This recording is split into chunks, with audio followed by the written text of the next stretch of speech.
La question, c'est de savoir comment les hommes doivent jouer leur rôle de chef à la maison. Ok, je pense qu'il y a plusieurs choses. Peut-être le pasteur Sanogo va peut-être intervenir tout à l'heure sur le concept de tête.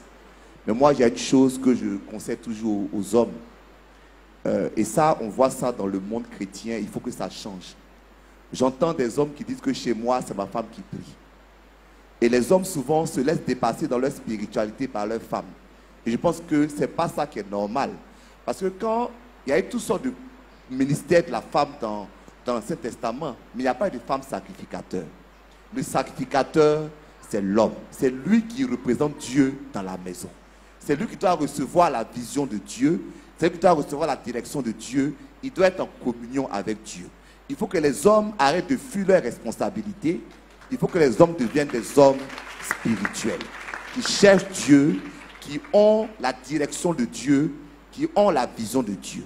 Quand on parle d'être un leader, donc un chef, ça commence avec la vision. Si je ne sais pas où je dois conduire mon peuple, alors j'amène le peuple dans le trou. Il faut que ce soit des hommes qui sachent où ils vont envoyer leur foyer, où ils vont envoyer leur famille. Et cela, ils ne peuvent pas le recevoir d'eux-mêmes. Mais c'est en cherchant la face de Dieu pour que Dieu leur parle. Voilà ce que je veux dire aux hommes. Amen.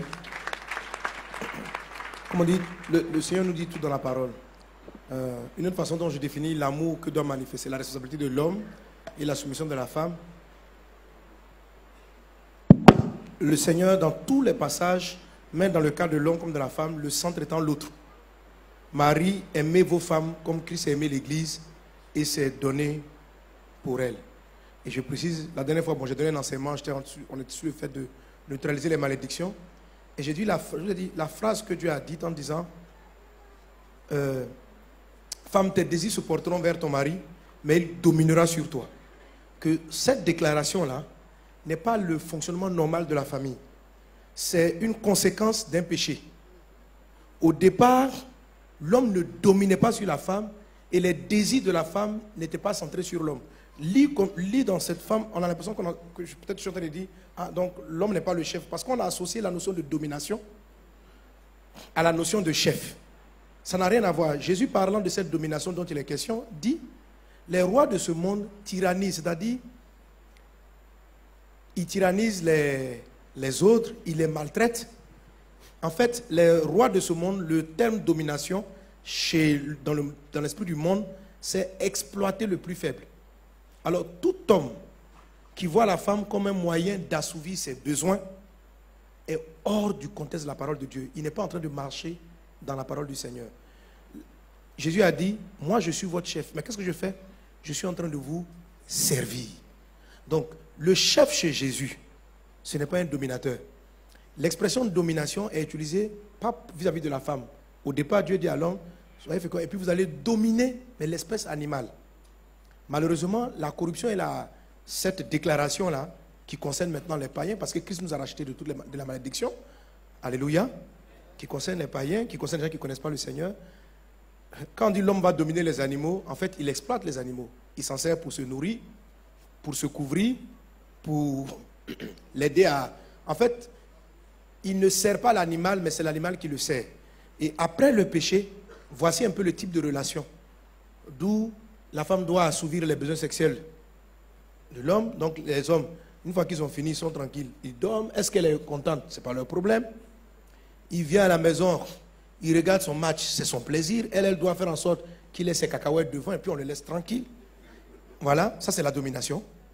C'est la domination. Si elle ne satisfait pas ses besoins, il cherche ailleurs. Il ne faut pas qu'elle l'embête, il ne faut pas qu'elle le fatigue. Et le jour où il trouve que la femme, elle ne se laisse pas contrôler, il va chercher encore une autre. Ça, c'est vraiment l'esprit du monde. Et nous, en tant qu'un chrétien, on doit veiller à appliquer ce que Christ nous demande. Amen. Le Seigneur dit, quand il dit ne vous prouvez pas l'un à l'autre, il dit parce que le corps de la femme ne lui appartient pas, il appartient au mari. Et le corps du mari appartient à la femme. Et la Bible dit ton propre corps, tu en prends soin. Le mari doit, en tant que le chef, le mot chef dans la parole de Dieu, c'est celui qui sert. C'est-à-dire, tu réfléchis toujours, qu'est-ce que je dois faire pour que cette femme-là soit heureuse? Qu'est-ce que je dois faire? Et c'est ça être chef selon Jésus. Il dit, je suis parmi vous. Qu'est-ce que j'ai fait? j'ai vu que vous étiez dans la perdition. J'ai quitté ma gloire et je me suis sacrifié. Je suis mort afin que vous ayez la vie. C'est ça le chef selon Dieu. Le chef, c'est celui qui prend le temps.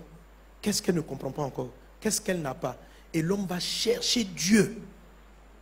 Il va chercher le Seigneur, trouver les directives, comme Jésus l'a fait. 1 Corinthiens 11, 13 est clair. Christ est le chef de l'homme, l'homme est le chef de la femme. Et qu'est-ce que Christ a fait pour l'homme? Il s'est sacrifié. Il a donné sa vie. Il prend le temps de nous enseigner. Il prenait les disciples à part, il leur expliquait. Voilà comment ça fonctionne. Voilà, venez, je ferai de vous des pêcheurs d'hommes. Il leur donnait une direction. Et c'est d'abord le premier rôle. Quand l'homme a péché, quand c'est Ève qui a pris le fruit, elle a mangé, elle a donné à l'homme. Et quand vous lisez le texte, quand Dieu est venu, il n'a pas appelé la femme. Il a dit, homme, où es-tu? Adam, où es-tu? Il n'a pas dit où vous êtes. Il n'a pas dit où vous êtes. Donc quand le couple se perd, Dieu ne cherche pas la femme. L'homme est responsable. C'est ça la notion de chef. L'homme est le responsable. Donc quand il est venu, il n'a pas demandé, Adam et Ève, où êtes-vous? Il dit, Adam, où es-tu? Et Adam est venu.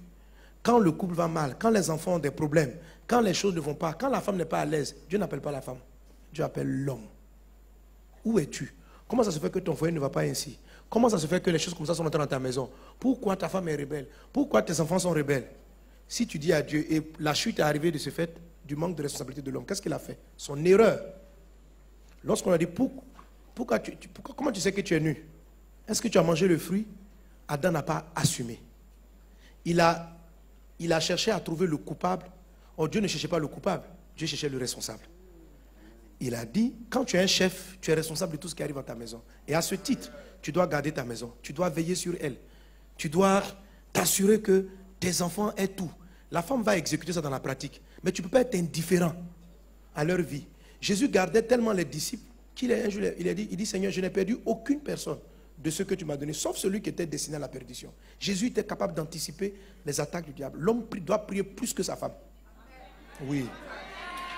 Jésus priait plus que les disciples. L'apôtre Paul dit, moi je suis votre pasteur, je prie plus que vous tous.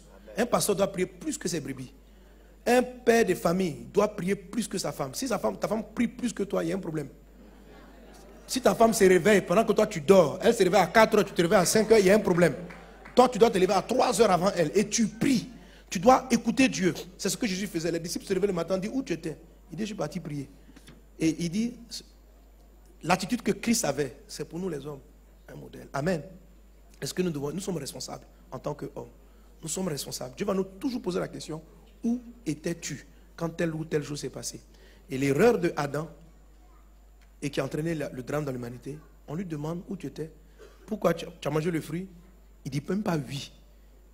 Il tient Dieu pour responsable. Il dit, la femme que tu as mise à côté de moi. Jean vous dit, quand j'étais seul dans le jardin, est-ce que j'ai mangé le fruit? Hein? C'est parce que toi tu es venu l'amener. Oh, il était content avec elle. Hein? Subitement.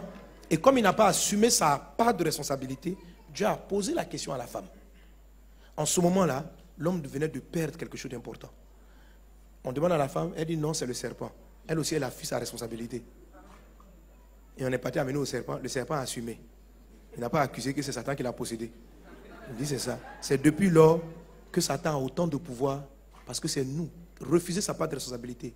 Trouver une manière d'accuser. Pourquoi les enfants ne sont pas là? C'est l'éducation que ma femme leur donne. Pourquoi il y a telle chose dans la maison? C'est elle qui fait ceci. Dieu va te dire, en tant qu'homme, est-ce que tu l'as enseigné? Est-ce que tu gardes? Est-ce que tu veilles? Bref, comment est-ce qu'un homme doit jouer son rôle de chef? C'est tout ça. Intercéder, prier, veiller, garder, enseigner son épouse, parler avec elle, aller chercher la vision, etc. Amen. Je sais que beaucoup de femmes, comme les femmes sont multitâches, souvent, quand les hommes ne sont pas là, la femme essaie de jouer tous les rôles.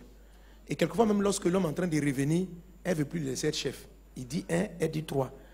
Il dit, je pense qu'on doit construire comme ceci. Elle dit, elle doit penser qu'on doit construire comme cela. Et le monsieur doit à tout prix se soumettre.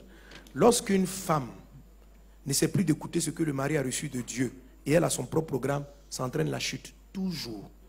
Il faut en être conscient. La Bible dit, Adam n'a pas écouté Dieu. Il a écouté sa femme, il y a eu la chute. Sarah n'a pas écouté Dieu. Et Abraham d'abord n'a pas écouté Dieu. On dit, il écouta sa femme. Ça ne veut pas dire qu'il ne faut pas écouter les femmes. Ça veut dire que quand Dieu t'a donné une instruction, veille à ce qu'elle soit appliquée dans ta maison. Mais quand il a écouté Sarah, il est parti vers... Parce que la femme n'a pas elle porte pas la vision initiale. Amen. Donc, dans le rôle de chef, la femme puisse accepter. Quand un mari n'a pas démarré, aidez-le à prendre son rôle. Une fois que le cerveau se remet à fonctionner, laisse-le être le cerveau. Il ne faut pas te transformer en cerveau. Voilà. Tu reprends ta place parce qu'il ne sait pas. Il ne sait pas où est la vision. Tu l'aides un peu. Tu pries pour lui, pour que Dieu le restaure. Une fois qu'il a repris le moteur, il commence à fonctionner. Retire-toi et laisse-le. Et toi, prends la place de femme soumise. Ne fais pas deux têtes dans la maison. Amen. Voilà ce que je voulais dire aux hommes. Comment est-ce qu'un homme doit jouer le rôle d'un chef.